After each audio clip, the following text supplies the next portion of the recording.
এখানে সবজিগুলোকে ভেজে নেব। যার যেরকম ইচ্ছে সেরকম সবজি ইউজ করতে পারো। আমি এখানটা নিয়েছি কুমড়ো নিয়েছি, আলু নিয়েছি, গাজর নিয়েছি, আর পেঁপে নিয়েছি, আর বিনস কেটে নিয়েছি। এখানে আমি ডাল সিদ্ধ করে নিয়েছি, মসুর ডাল আর মুগ ডাল দুটোকে সেদ্ধ করে নিয়েছি। আর এখানটায় চিংড়িটাকে ছাড়িয়ে রেখেছি। বিনসগুলোকেও দিয়ে দিয়েছি। এবার একটু নেড়ে নেব। দিয়ে দেবো নুন, দিয়ে দেবো হলুদ। হলুদ আর নুনটা দেওয়ার পরে একটুখানি নেড়ে দেবো।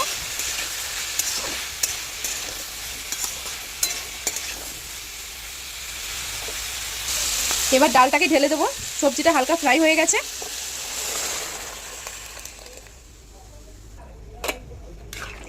ডালটা ঢেলে একবার শুধু নেড়ে দেবো একবার।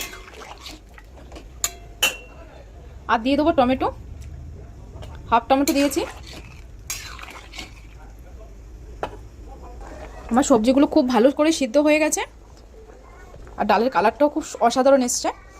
এবার আমি ডালটাকে ঢেলে নেব। এবার কড়াইতে দিয়ে দেবো সরষের তেল, তারপরে দিয়ে দেবো একটা শুকনো লঙ্কা আর একটা তেজপাতা, আর দেবো একটু রসুন।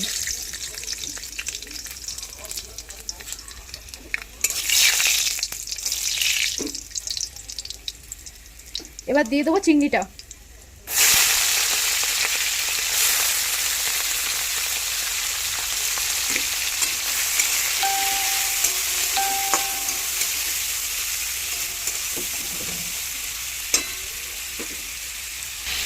এবার আমি চিংড়িগুলোকে সব তুলে নেব।